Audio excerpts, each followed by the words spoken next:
Good morning, good afternoon, good evening. कहां से देख रहे हैं आप लोग? जल्दी से कमेंट सेक्शन भर दीजिए, हेलो बोल दीजिए और नमस्कार मेरी तरफ से भी। देखिए, चौथा टेस्ट जो है खत्म हुआ, हमने खूब उस मैनचेस्टर के मिरेकल को सेलिब्रेट किया, लेकिन काम अभी पूरा नहीं हुआ है और इसीलिए हम वापस आ गए और उम्मीद है कि टीम इंडिया भी वापसी करेगी, जैसे एक बार पहले भी सीरीज में कर चुकी है। याद दिला दे, पहला टेस्ट मैच जीतना चाहिए था यार, 4 5 6 कैचेस ड्रॉप किए, वरना 1-0 से हम बर्मिंघम पहुंचते, फिर बर्मिंघम में जीत जाते तो 2-0, फिर लॉर्ड्स में अगर 190 और चेस कर जाते तो 3-0। चलिए, चौथा टेस्ट मैच ड्रॉ हुआ, पर 3-0 सीरीज अपने नाम थी। बट क्रिकेट में इतनी आसानी से चीजें कहां होती हैं और इसीलिए तो हम इसे ultimate format of the game कहते हैं, क्योंकि यहां पे इतने सारे उतार चढ़ाव आते हैं। तो उसी नोट से मैं एक्चुअली शुरू करता हूं, लेकिन सबसे पहले जहां से भी आप लोग देख रहे हैं, बिग हेलो टू यू। अलग अलग जगह से मुझे मैसेजेस आते हैं, उसके लिए तहे दिल से शुक्रिया। Thank you for all the love from India and abroad.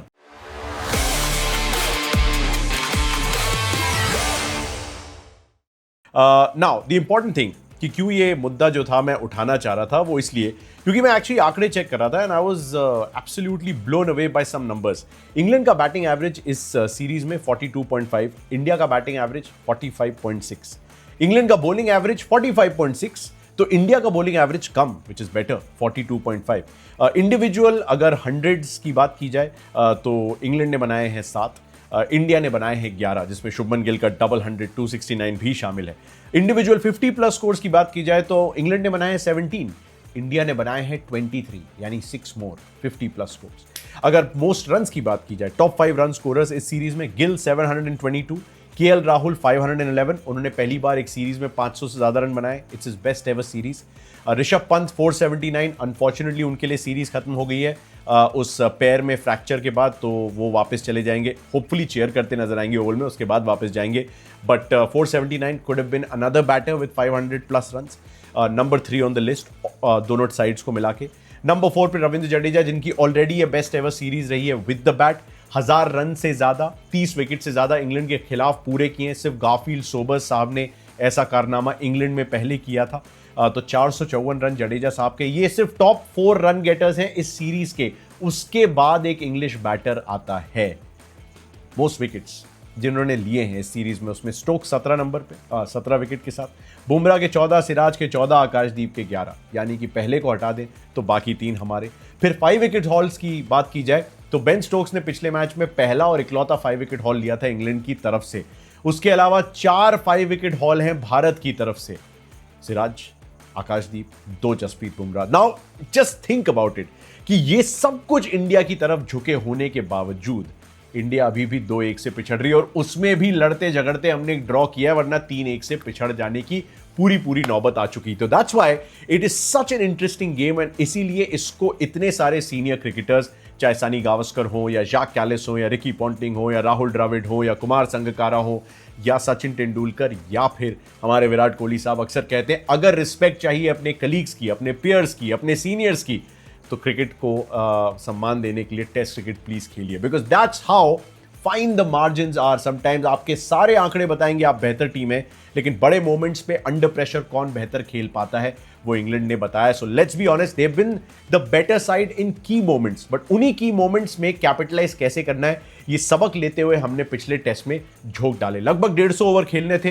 300 से ज्यादा की बढ़त थी, 0 पे 2 विकेट आउट हो गए थे। उसके बाद 142 ओवर में सिर्फ 2 विकेट गंवाए, लगभग 5 सेशन भारतीय टीम ने बैटिंग की और दिखाया कि टेस्ट फॉर्मेट की गरिमा को कैसे सम्मान दिया जाता है।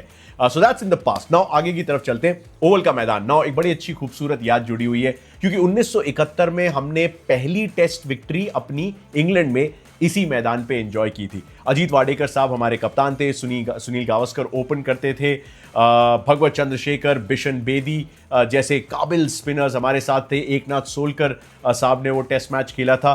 चंद्रशेखर साहब ने तो एक्चुअली दूसरी पारी में इंग्लैंड को घुटने टेकने पे मजबूर कर दिया था, 6 विकेट अपने नाम किए थे, 4 विकेट से अपनी पहली जीत दर्ज की थी इंग्लैंड की सरजमी पे। तो ओवल के साथ इसीलिए बड़ी खूबसूरत यादें जुड़ी हुई है। उसके अलावा भी बहुत सारी हैं, इंक्लूडिंग जो मुझे याद आता है अपने बचपन से, अनिल कुंबले ने यहाँ पे एक शतक जड़ा था, उनके टेस्ट करियर का पहला और इकलौता टेस्ट शतक आया था, आई थिंक 2010 की बात है, इफ आई एम नॉट, 2007 की बात है, 2007 की बात है, मैं कॉलेज में था। तो अनिल कुंबले साहब ने यहाँ शतक लगाया था। 2018 में एक्चुअली केएल राहुल और ऋषभ पंत दोनों ने यहाँ पे शतक लगाए थे, और फिर ऑब्वियसली 2021 में जब हम पिछली बार दौरे पे आए थे इंग्लैंड के, तो भारत ने काफी कन्विंसिंग जीत दर्ज की थी। 50 साल के बाद एक मुकाबला ओवल में जीता था, जब 2021 में हमने अपनी दूसरी जीत दर्ज की थी। तो कहानी यही है कि जो 14 मैचेस भारत और इंग्लैंड के बीच इस मैदान पे हुए हैं, उसमें से भारत ने 2 जीते हैं, इंग्लैंड ने भी 5 जीते हैं, बट 7 मैच ड्रॉ हुए। ड्रॉ की तरफ रुझान ज्यादा रहा है। 2-1 की सीरीज की स्कोर लाइन है, 2-2 की बराबरी कैसे कर सकते हैं। सबसे बड़ी अपडेट मैं आपको पहले दे दूं कि जसप्रीत बुमराह इस टेस्ट मैच को नहीं खेलने वाले, ऐसी खबर बीसीसीआई के खेमे से आ रही है। ऑब्वियसली इसका कॉन्फर्मेशन टॉस के समय होगा, but will know by then कि क्या हो रहा है। मेडिकल टीम जो थी वो रेगुलरली असेस करती है जसप्रीत बुमराह को। मेडिकल टीम लगातार भारतीय कोचिंग स्टाफ को एडवाइस देती रहती है कि जसप्रीत बुमराह का वर्कलोड किस तरह का है। लेट्स बी ऑनेस्ट, 2024 से अक्रॉस फॉर्मेट्स, क्योंकि बुमराह तीनों फॉर्मेट्स खेलते हैं, इतने आईसीसी टूर्नामेंट्स भी हुए हैं तो इसलिए ज़्यादा भी खेले। बुमराह से ज़्यादा ओवर किसी ने नहीं डाले। टेस्ट मैचेस की अगर सिर्फ बात करें तो पिछले 1-1.5 साल में पैट कमिंस, मिचेल स्टार्क के बाद एक्चुअली मोहम्मद सिराज हैं। तो बुमराह ने टेस्ट क्रिकेट में इतने ओवर नहीं डाले, बट क्योंकि तीनों फॉर्मेट में लगातार खेलते आए हैं तो उसकी वजह से प्रॉब्लम है। Plus IPL as well, Mumbai playoffs तक पहुंची थी वगैरह वगैरह। सो ये थोड़ा सा फैक्टर है, इसीलिए पहले से बात चली थी कि सिर्फ 3 टेस्ट मैच खेलेंगे। पहला खेले, तीसरा खेले, चौथा खेले, तो 5वें की नौबत आनी कम ही थी, और अब लगभग उसकी गारंटी है कि वो नहीं खेलते दिखेंगे। बुमराह एक्चुअली पिछले टेस्ट मैच के चौथे दिन की सुबह तक गेंदबाजी कर रहे थे, तो लोगों को लगा कि यार एक ही बार तो गेंदबाजी की है टेस्ट मैच में, बट 5वां दिन नहीं की, फिर 3 दिन का जो ब्रेक आया ये इसमें नहीं की, तो 4 दिन का break should be enough, right. But जो उनकी मेडिकल टीम है जिसने उनके स्ट्रेस फ्रैक्चर के प्रोस्पेक्टिव इश्यूज को अक्सर ध्यान में रखते हुए डिसीजंस लिए हैं, उन्हें लगा कि यार एक फ्लैट लगभग अनरिस्पॉन्सिव पिच पे 33-34 ओवर पिछले टेस्ट मैच में भी डाले, हालांकि एक ही पारी में डाले, बट इससे ज्यादा ओवर एक इनिंग में जसप्रीत बुमराह ने नहीं डाले एक इनिंग में, और 100 से ज्यादा रन भी कंसीड किए, यानी कि जोर तो ज्यादा लगा, उसका खामियाजा भी भुगतना पड़ा। तो एक अनफिट बुमराह आगे आने वाले टूर्नामेंट्स में या मैचेस में उपलब्ध ना हो, given the fact that he is all format, उससे बेहतर है कि हम अपने बाकी के पेस बॉलर्स में थोड़ा सा और निवेश करें। अब ट्रूथ बी टोल्ड, सबसे ज्यादा ओवर इस सीरीज में भारत के लिए मोहम्मद सिराज ने डाले, उन पे कोई सवाल नहीं उठा रहा, वो तो खेलेंगे ही। आप मेरे साथ कौन है ये वो देख रहे हैं, तो अब कौन हो सकता है। आकाशदीप मैं देख रहा था नेट्स में काफी गेंदबाजी की है, should be match fit. Match fitness is important, not just fitness, should be match fit, क्योंकि चौथे टेस्ट मैच से पहले वो फिट नहीं थे, अर्शदीप भी फिट नहीं थे। अर्शदीप का डेब्यू हुआ नहीं है, अंशुल कंबोज का हो गया, बट कंबोज का डेब्यू उस हिसाब से गया नहीं, खुद भी डिसअपॉइंटेड होंगे यार। बंदा एक समय 116, 17, 18, 19 के बीच में डालने लगा, तो लगा यार ये तो सौरव गांगुली टाइप पेस हो गई, right, with all due respect. So he is better than that. England Lions के खिलाफ उन्होंने दिखाया था he is better than that. So unfortunately I think he will be told to take it easy. Akashdeep को बुला लिया जाएगा अगर वो फुली फिट, मैच फिट हो जाते हैं, और अगर जसप्रीत बुमराह डेफिनेटली नहीं है, तो जो लग रहा है कि नहीं होंगे, तो शायद अर्शदीप सिंह का डेब्यू हो जाए, क्योंकि प्रसिद्ध कृष्णा की तरफ वापस जाना मुझे थोड़ा सा अनलाइकली लग रहा है, गिवन द फैक्ट कि पहले 2 टेस्ट मैचेस की कम से कम 3 पारियों में वो काफी एक्सपेंसिव रहे थे। So maybe Gautam in a must win scenario might think कि यार एक लेफ्ट हैंडेड पेसर का ऑप्शन मिल जाए तो कोई एक अलग डायमेंशन मिल सकता है, प्लस जो फुटमार्क्स क्रिएट करेगा वो लेफ्ट आर्म पेसर, उससे स्पिनर्स को फायदा मिल सकता है। स्पिनर्स की तरफ भी मैं आऊंगा, आई नो कुलदीप यादव के फैंस वेट कर रहे हैं, लेकिन अर्शदीप सिंह का मैं टेस्ट डेब्यू देखना चाहूंगा। तो कुलदीप यादव की तरफ चलूं उससे पहले मैं ध्रुव जुरैल की तरफ आना चाहूंगा। ध्रुव जुरैल ने अपना डेब्यू, आपको याद होगा, इंग्लैंड के खिलाफ ही किया था। आई थिंक रांची में वो पारी खेली थी उन्होंने।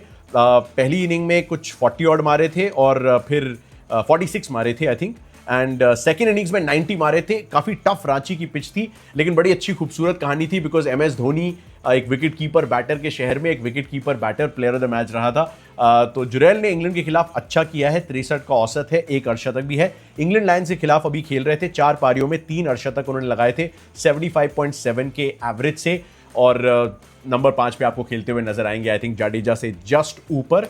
अनलेस की लेफ्ट राइट कॉम्बिनेशन मेंटेन करने की कोशिश की जाए तो शुभमन के बाद जाडेजा, जाडेजा के बाद ध्रुव जुरैल आ जाए, बट अच्छे फॉर्म में रहा है बंदा। कीपिंग फॉर्म भी बेहतर लगा पिछले टेस्ट मैच में, अब क्योंकि बैटिंग तो आई नहीं तो कीपिंग के हिसाब से आप उन्हें जज कर सकते हो। जाडेजा का बैटिंग के साथ फॉर्म कमाल का रहा है, वो तो खेलेंगे ही। मतलब बड़े कम लोग हैं जो कह सकते हैं कि 4 टेस्ट मैचेस के बाद एक सीरीज में मेरा एवरेज 113.5 का है, 450 है बंदे का, 1 शतक है। He's been absolutely phenomenal और हर मैच में ऑलमोस्ट रन बनाए। पहले टेस्ट मैच में भी सेकंड इनिंग्स में 25 नॉट आउट थे, दूसरे टेस्ट मैच में 250, तीसरे टेस्ट मैच में 250, चौथे टेस्ट मैच में शतक, दूसरी पारी में वो भी मैच सेविंग एफर्ट। अद्भुत यार, कमाल का काम किया है उन्होंने। और जो मैं विजिटिंग बैटर्स की बात कर रहा था, विजिटिंग प्लेयर्स की, 1000+ रन और 30+ विकेट इंग्लैंड में लेने वाले सिर्फ सर गाफिल्ड सोबर्स हैं। उनके बाद सर रविंद्र जडेजा, हम तो सर लगाते हैं, सर रविंद्र जडेजा हैं। वॉशिंगटन सुंदर कमाल यार, जब से अश्विन गए हैं तब से उनकी भरपाई बड़ी खूबसूरती से की है और एक्चुअली परफेक्ट रिप्लेसमेंट की तरह रहे। 450 है, एक शतक है बंदे के 12 मैचेस में, और उन 12 मैचेस में कुल मिला के 32 विकेट भी लिए हैं, जिसमें 3 4 विकेट हॉल्स हैं और एक 5 विकेट का हॉल भी है, which makes him a very complete sort of all-rounder. तो जडेजा और वॉशिंगटन सुंदर तो खेलेंगे। अब सवाल यह है कि क्या कुलदीप यादव को खेलना चाहिए। अब देखो, हकीकत यह है कि 2000 से अगर आंकड़े देखे जाएं तो केनिंगटन ओवल से बेहतर कोई मैदान नहीं है जहां पे स्पिन को मदद मिलती है, खासतौर से तीसरी और चौथी पारी में जब सरफेस थोड़ी सी अब्रेजिव हो जाती है, थोड़े से रफ वफ क्रिएट हो जाते हैं। तो वैसे तो एक एस्पेक्ट ये है। दूसरा ये कि कुलदीप यादव ने खूब तंग किया था इंग्लैंड को जब इंग्लैंड भारत के दौरे पे आए थे, तो रिस्ट स्पिन को पढ़ने की उनकी क्षमता जो है वो इन डाउट रहेगी। तीसरी ये है कि भारत को 20 विकेट लेने, पिछले टेस्ट मैच में तो सिर्फ एक ही बार बैटिंग की इंग्लैंड ने, और उससे पहले जो हमने लॉर्ड्स में टेस्ट मैच खेला उसमें एक पारी के अलावा बाकी सारी पारियों में इंग्लैंड ठीक ठाक खेली है। तो मतलब कभी ऐसा नहीं लगा कि कोलैप्स हो गए, except for that second innings in Lord's. तो वो करने के लिए, क्योंकि आपको ये मैच जीतना ही है वरना आप सीरीज हार जाओगे, अब आपको बचाना नहीं है सिर्फ मैच, तो क्या कुलदीप यादव का डायमेंशन मिल सकता है। मुझे पता है ये मैनेजमेंट कैसे सोचती है, थोड़ा सा बैटिंग की गहराई के हिसाब से, कि यार वॉशिंगटन सुंदर भी थोड़ी बहुत बैटिंग दे दें, शार्दुल भी थोड़ी बहुत बैटिंग दे दें, अंशुल कंबोज भी थोड़ी बहुत बैटिंग दे दें। मैं कह रहा हूं अगर वॉशिंगटन सुंदर और रविंद्र जडेजा एक एक शतक लगा के आ रहे हैं तो अब तो थोड़ा भरोसा किया जा सकता है कि 5 पे जुरैल, 6 पे जडेजा या वाइस वर्सा, 7 पे वॉशिंगटन सुंदर आपके हैं, और 8 पे अगर आप खिला भी लो कुलदीप यादव को तो क्या चला जाएगा, बिकॉज आपके टॉप 7 तो उस तरह के हैं जो रन बना सकते हैं, सबका कम से कम एक अर्धशतक तो है ही। तो all in all Kuldeep Yadav को खिला लो यार। कुलदीप यादव को इतने कम मौके मिलते हैं बिकॉज अश्विन और जडेजा के रूप में 2 सर्टिफाइड स्पिन ट्विंस और ऑलराउंडर्स थे, लेकिन अब नहीं तो कब, राइट। आपके राय, आपके कमेंट्स और आपकी राय का मुझे इंतजार रहेगा, मैं तो उन्हें देखना चाहूंगा। उसके अलावा थोड़े से हिस्टोरिकली अगर देखें तो इंग्लैंड ने भी एक्चुअली 2018 के बाद भारत को एक सीरीज में हराया नहीं है। 2021 में जब हम आए थे तो 2-1 से एक्चुअली हम आ गए थे, फिर बर्मिंघम का टेस्ट मैच हम हार गए थे 1 साल के बाद, तो 2-2 की बराबरी हो गई थी। इंग्लैंड जब पिछली बार आए थे तो 4-1 से हारे थे, उससे पिछली बार जब इंडिया आए थे तो 3-1 से हारे थे। तो यानी कि या तो हारे हैं या फिर ड्रॉ किया, जीते नहीं है 2018 से ये लोग भी। तो 7 साल से इन्हें भी इंतजार है इंडिया को हराने का एक टेस्ट सीरीज में। मैं एक्चुअली कंपेयर कर रहा था क्योंकि बहुत चर्चा चली है कि गौतम गंभीर काल में मतलब रिकॉर्ड हमारा किस तरह का रहा है। तो इंडिया के लास्ट 5 कोचेस की तरफ चलते टेस्ट क्रिकेट में, उनके पहले 14 मैचेस में का जो स्कोर कार्ड है वो क्या रहा है। गैरी कर्स्टन 2008 से 2011 में पहले 14 मैचेस में 6 जीते थे, 3 हारे थे, 5 ड्रॉ किए थे। डंकन फ्लेचर साहब 2011 से 15 रहे, पहले 14 मैचेस में 3 ही जीते, 8 हारे और 3 ड्रॉ किए, विन परसेंटेज 21.4 का। अनिल कुंबले साहब के पहले 14 मैचेस 2016 और 17 के बीच में वो कोच थे, 10 जीते, 1 ड्रॉ किया, 1 हारे और 3 ड्रॉ किए, right. 71.4%, phenomenal, the best coaching record actually अगर पिछले 5 कोचेस की तरफ देखा जाए पहले 14 मैचेस में। रवि शास्त्री साहब 2017 से 21 तक कोच रहे, 2 बेहतरीन जीत ऑस्ट्रेलिया में, आपको अच्छी तरीके से याद होगा। तो फर्स्ट 14 मैचेस में रवि भाई 7 wins, 5 losses, 2 draws, 50% win ratio, not bad at all. Rahul Dravid साहब the great wall of India, पहले 14 मैचेस 8 जीते, 4 हारे और 2 ड्रॉ किए। गौतम गंभीर साहब 2024 से लेकर अब तक, यानी बांग्लादेश के खिलाफ 2 टेस्ट मैचेस, न्यूजीलैंड के खिलाफ 3 टेस्ट मैचेस, ऑस्ट्रेलिया के खिलाफ 5 टेस्ट मैचेस और अब इंग्लैंड के खिलाफ 4 टेस्ट मैचेस। 14 टेस्ट मैचेस में हम 4 जीते हैं, हम 8 हारे हैं और 2 ड्रॉ किए। 28.6% इज द विन परसेंटेज। तो एक्चुअली डंकन फ्लेचर की तरह ही पहले 14 मैचेस में 8 हार चुके हैं गौतम, और 9वां हार जाएंगे अगर पहले 15 में, तो actually it might turn out to be the worst record, which is why also from a coaching standpoint he would really like a victory here before हम वेस्ट इंडीज से खेले, बिफोर हम साउथ अफ्रीका से खेले, दोनों के खिलाफ घर पे हमारे टेस्ट के असाइनमेंट्स हैं, तो तब रिकॉर्ड सुधारने की जो है बड़ी अच्छी गुंजाइश है। लेकिन घर से दूर आप जीतते हैं तो वर्ल्ड टेस्ट चैंपियनशिप के फाइनल में आने की आपकी चांसेस जो हैं वो थोड़ी सी और बढ़ जाती हैं। उसके अलावा शुभमन गिल, नो कंप्लेंट्स यार, बेहतरीन फॉर्म में है बंदा, 700 से ज़्यादा रन। मैं आपकी राय जानना चाहूँगा कि जो रिकॉर्ड है जिसको वो चेस कर रहे हैं, most runs in a test series by an Indian, Gavaskar साहब ने वेस्ट इंडीज के खिलाफ 1971 में 774 रन एक सीरीज में बनाए थे। Shubman Gill is on 722 right now, as a captain he can go past Sunny भाई अगर वो 11 रन और बनाएंगे, विच आई एम श्योर वो कर सकते हैं। सनी भाई ने 732 रन बनाए थे वेस्ट इंडीज के खिलाफ 1978-1979 में। अगर most runs in a test series की बात की जाए अक्रॉस ऑल नेशनैलिटीज तो डॉन ब्रैडमैन साहब ने 1930 में 974 रन बनाए थे। शुभमन उससे भी बहुत दूर है। लेकिन अगर पोस्ट वॉर देखा जाए, मतलब कि पोस्ट सेकेंड वर्ल्ड वॉर या इंडिया की इंडिपेंडेंस के बाद, तो मार्क टेलर साहब ने 1989 में इंग्लैंड के खिलाफ, फॉर्मर ऑस्ट्रेलियन कैप्टन थे मार्क टेलर, उन्होंने इंग्लैंड के खिलाफ 839 रन बनाए थे। यानी कि शुभमन गिल को 118 रन और बनाने पड़ेंगे to have the most run post independence in a series across all nationalities. That would be pretty special. और अगर एक और शतक लगाते थे शुभमन गिल तो क्लाइड वॉलकॉट की बराबरी कर लेंगे, जिन्होंने ऑस्ट्रेलिया के खिलाफ 1955 में एक ही सीरीज में 5 शतक लगाए थे। फिलहाल he is level with Wally Hammond, जिन्होंने ऑस्ट्रेलिया के खिलाफ 4 शतक लगाए थे 1928 में, एंड हर्बर्ट सटक्लिफ, जिन्होंने 1924 में ऑस्ट्रेलिया के खिलाफ 4 शतक लगाए थे। Some elite company, right? Shubman has had that kind of a series, मतलब pinch yourself type of series की यार ऐसा भी होता है। लोग कहेंगे यार ये फ्लैट पिचेस हैं, ये वो जमाना नहीं है, etcetera. I know, I completely agree, but मैं सिर्फ इतना कहूंगा, जो रूट भी उसी पिच पे खेल रहा है जो अभी फिलहाल सेकंड हाईएस्ट रन गेटर है इस पूरे टेस्ट हिस्ट्री में। तो जो रूट भी शुभमन गिल से ज्यादा रन बना सकते थे। So credit where is due, थोड़ा सा देना चाहिए, भले ही हम उन कंपैरिजंस में ना जाए। Shubman doesn't want to be the next SG Sunny Gavaskar या फिर द नेक्स्ट सचिन तेंदुलकर और the next Virat Kohli. He just wants to be Shubman Gill. Let him be, let him enjoy his cricket. We are enjoying his cricket, that's the most important thing. तो ये सारी important बातें। England के खिलाफ England में कुछ चेंजेस होने की संभावना है, जैसे कि गस एटकिंसन, जिन्होंने कभी अपने टेस्ट डेब्यू पे 12 विकेट ले लिए थे, वो आपको खेलते हुए नजर आ सकते हैं। वैसे तो उन्होंने जेमी ओवरटन को भी बुलाया है, जो कि ऑलराउंडर की कैपेबिलिटी में खेल सकते हैं। मतलब इंग्लैंड पिछले टेस्ट मैच में जोफ्रा आर्चर को नंबर 11 पे खिला रहे थे और ब्राइडन कार्स लगभग नंबर 10 पे अर्धशतक लगा रहे थे। तो आई नॉट बी सरप्राइज कि थोड़ी सी बैटिंग की गहराई के हिसाब से जेमी ओवरटन खेल जाए। बट थोड़ा सा वर्कलोड हैवी रहा है क्रिस वोक्स का भी, ब्राइडन कार्स का भी, तो उस लिहाज से बैलेंस करने के हिसाब से सोचा जा सकता है। एक्चुअली बेन स्टोक से पूछा गया था क्या आप अगला टेस्ट मैच खेल पाएंगे, इतनी मेहनत की थी बंदे ने, 8-8 10-10 ओवर के स्पेल डाले थे, तो उन्होंने कहा it's very unlikely that I will not play the next test match. वैसे मुझे डबल नेगेटिव पसंद नहीं है, बट ठीक है। इस सब के बीच में एक थोड़ा सा कॉन्ट्रोवर्शियल मोमेंट भी हो गया है कि ओवल के मैदान में टेस्ट मैच से पहले हमारे पिच क्यूरेटर साहब जो हैं ओवल के, उन्होंने पंगा ले लिया हमारे सपोर्ट स्टाफ से। उन्होंने कहा कि नहीं, ये जो कूलिंग ड्रिंक्स वगैरह हैं आप स्क्वायर पे नहीं रख सकते, अगर आपको पिच देखना है तो 2.5 मीटर दूर से जाके देखिए। क्यों देखे भाई, ये कहाँ का रूल है? मतलब हमें जहाँ से देखनी है हम वहाँ देखिए, हम स्पाइक्स पहन के तो नहीं जा रहे, हम तो रबर के सोल्स पहन के जा रहे हैं, हमें पिच देखनी है। अगर यही मापदंड भारत में रखा जाए इन सारी टीमों के लिए ना, तब जाके हिसाब बराबर होगा। एक्चुअली हम भूल जाते हैं, बड़े अच्छे लोग हैं, हम भूल जाते हैं जब ये लोग भारत आते हैं कि हम तो इन सबको ये सब अलाउड करते हैं और ये लोग जो हैं हमें ऐसा कुछ अलाउ नहीं करते। मैं एक्चुअली वर्ल्ड टेस्ट चैंपियनशिप का फाइनल कवर कर रहा था, दीपदास गुप्ता साहब हमारी पिच रिपोर्ट कर रहे थे और वो पिच के साइड में खड़े होकर बोल रहे। मैंने दीपदास गुप्ता साहब को मैसेज किया, मैंने कहा सर आपको अलाउड नहीं है पिच पे कदम रखना इवन विद रबर सोल्स? बोले बिल्कुल अलाउड नहीं है, बल्कि स्क्वायर पे रखना भी बड़ी बात मानी जा रही है। स्क्वायर मतलब बहुत सारी पिचेस जो होती हैं उनमें से एक पिच चूज की जाती है मैच के लिए, स्क्वायर पे भी नहीं आने दे रहे यार। कौन है भाई साहब आप, मुझे जरा बताइए। तो ये थोड़ा सा अनफेयर मामला हुआ है। अच्छा हुआ गौतम गंभीर ने बड़ी सही तरीके से अपने ही अंदाज में उन्हें जवाब दिया। आई एम सॉरी, 2 साल पहले ही एशेज का एक टेस्ट मैच था यहाँ पे, उससे 2 दिन पहले यही क्यूरेटर और यही कोच ब्रेंडन मैकलम पिच के ऊपर खड़े हुए थे।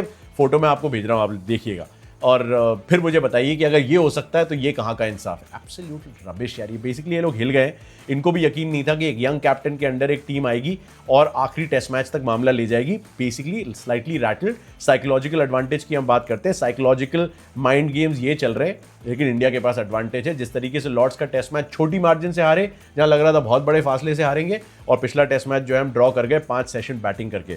सो sorry, we are here to compete, we are not here to just make up numbers. That's the truth of it all. India को चाहिए सीरीज में बने रहने के लिए, यानी सीरीज बराबर करने के लिए एक जीत। इंग्लैंड 7 साल के बाद हमें एक सीरीज हराना चाह रहा है, ऐसा ना हो तो बेहतर है। आप कमेंट सेक्शन में मुझे बता दीजिएगा आपके हिसाब से प्लेइंग 11 क्या होगी टीम इंडिया की। मैं शार्दुल की जगह कुलदीप को देखना चाहता हूं, जसप्रीत बुमराह की जगह अर्शदीप सिंह को देखना चाहता हूं, और अंशुल कंबोज की जगह मैं देखना चाहता हूं मिस्टर आकाशदीप सिंह को वापस, और ध्रुव जुरैल आ जाएंगे ऋषभ पंत की जगह। बाकी सब सेम टू सेम, 4 चेंजेस मेरे हिसाब से। आपके हिसाब से कितने और क्यों, बताइएगा जरूर। Until the next time, it's good bye.